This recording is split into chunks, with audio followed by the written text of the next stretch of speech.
મોજમાં રહેવું.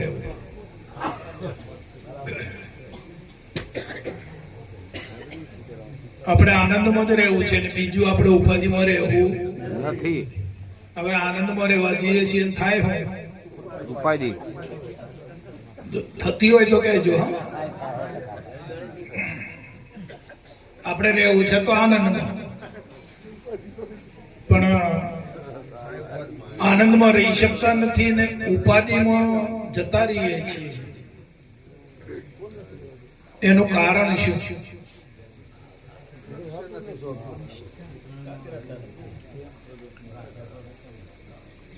હવે ભગવાન કહે છે ગીતામાં, બરાબર ખ્યાલ રાખજો કે આપણે આનંદમાં કેમ રહેતા નથી. આનંદમાં સદોદિત આનંદમાં જ રહેવું જોઈએ, પણ આપણે સવારમાં ઉઠીને જોઈએ તો કેમ કેમ થાય. આ દરેકનો અનુભવ. સવારમાં ઉઠીએ એટલે મન આપણું શું કરે છે એ દરેકને ખબર છે. આપણે આનંદમાં રહેવાનું છે, પણ મન શું કરે છે સવારમાં ઉઠતા મન દુઃખમાં જ નાખે. બરાબર. તો આનું કારણ શું? તો ભગવાન કહે છે ગીતામાં કે અનાદિકાળથી મારી બે શક્તિઓ છે. કેટલા કાળથી?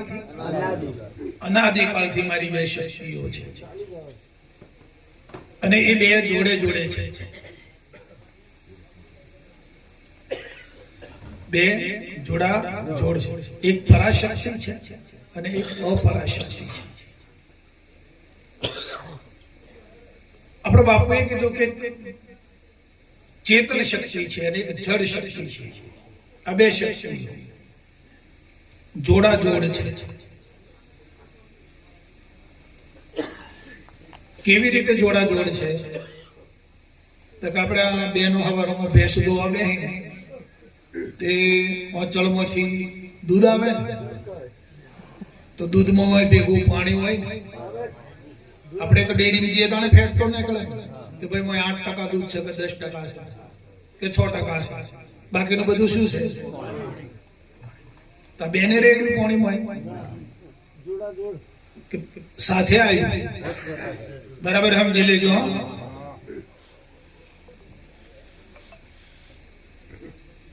તો આ જે બે શક્તિઓ છે અનાદિકાળથી એ જોડે જોડે છે. ચેતન શક્તિ અને જડ શક્તિ, આ બે જોડા જોડ જ છે.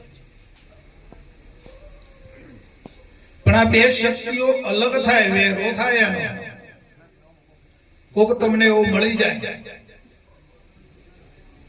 આનો વિભાજન કરી નાખે, બેનો અલગ કરી નાખે.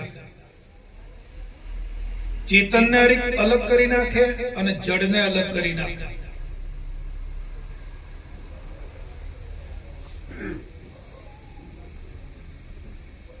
અને તમને અલગ કરીને આપે તો તમે પછી જડને ચાહો કે ચેતનને. પણ જો મોય અલગ ના કર્યું હોય તો આ તેમાં આ બધો ફંદો તેમાં થાય. આનંદમાં કેમ નથી રહેવાતું?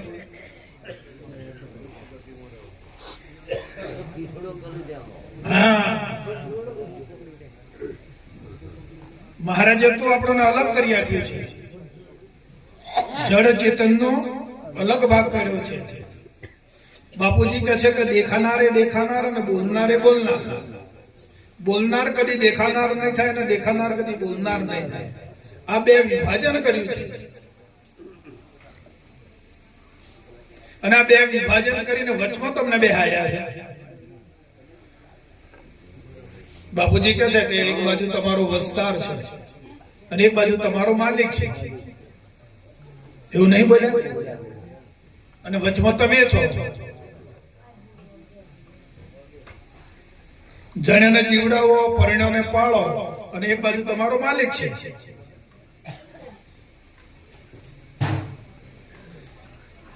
તો વચ્ચે આપણે કોણ? આપણે એટલે કોણ? હવે એક બાજુ તો જડ પ્રકૃતિ આવી ગઈ, એક બાજુ ચેતન વિભાગ આવી ગયો, તેની વચમાં આપણે કોણ છીએ? એટલે આપકી ખોજ કર, આપકી ખોજ કર અને સંતાપ કો તો દૂર કર. એટલે આપણી બરાબર નિષ્ઠા નથી આપણી પોતાની, એટલે આપણે આનંદ લઈ શકતા નથી. આપણી પોતાની જો નિષ્ઠા થઈ જાય કે આપણે મધ્યમાં કોણ છીએ. બાપુજી એમ કહે છે કે ત્રાજવામાં શૂળ હોય વચમાં, દોડી હોય ને દોડીને વચમાં શૂળ હોય. જે ત્રાજવાથી ન્યાય નહીં થાય, જે ગાલમેલ કરે ને એમાં એ ન્યાય નહીં કરી શકે. ન્યાય કોણ કરશે? ઝીણામાં ઝીણી વસ્તુ જે શૂળ છે ને એ ન્યાય કરે. તો વચ્ચે કોણ છીએ? જે શૂળ રૂપી કોણ છીએ? આપણે પોતે છીએ. તો ન્યાય તો આપણે કરવાનો આવ્યો.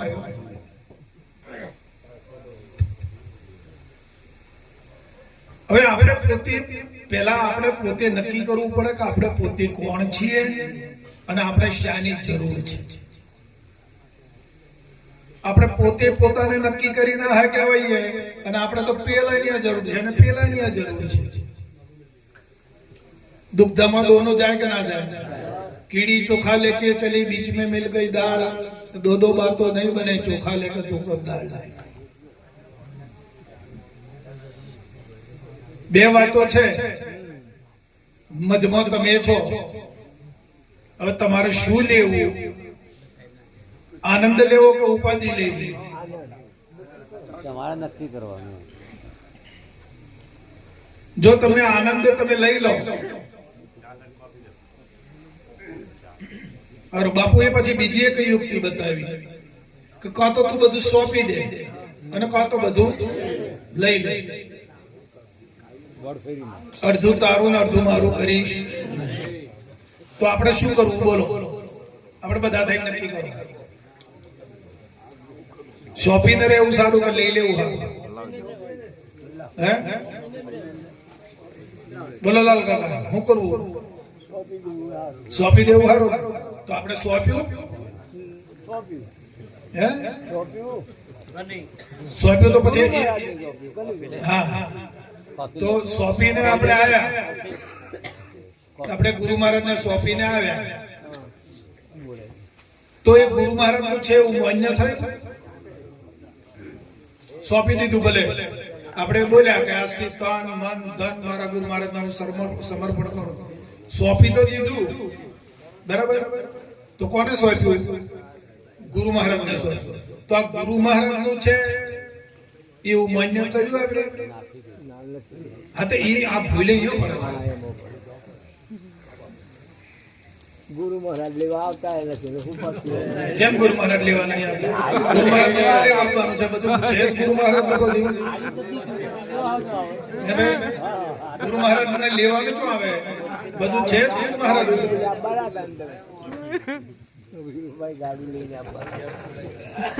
આ બધું છે જ ગુરુ મહારાજ નું, પણ આપણે ભૂલથી અજ્ઞાનથી આપણું માન્યું હતું. આ દેહ કોનો છે? કો બરાબર છે. તો પોત તત્વ કોને ઉત્પન્ન કર્યો? માલિક એટલે ગુરુ મહારાજ. બરાબર છે. તો આ તન ગુરુ મહારાજ નું છે, તો પછી બીજા પદાર્થો ગુરુ મહારાજ ના હોય? આપણા હોય? કેટલું બધું અજ્ઞાન ભર્યું છે આપણા.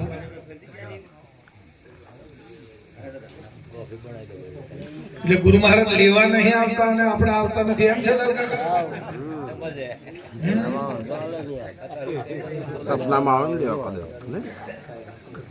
આ બધું આખું વિશ્વ ગુરુ મહારાજ નું છે, આપણું કાંઈ છે નહીં. એટલે આનંદ કરી શકતા નથી. આનંદમાં રહેવું, મોજમાં રહેવું દાદા, પણ હજુ ગુરુ મહારાજ નું મોન્યું નથી. અને જે પડે જે સમયે જે ટાણે તમને ગુરુ મહારાજ નું મનાઈ જાય ને એ ટાણે તમે આનંદ. હા, ચાલો ચા પીવડાવી દે.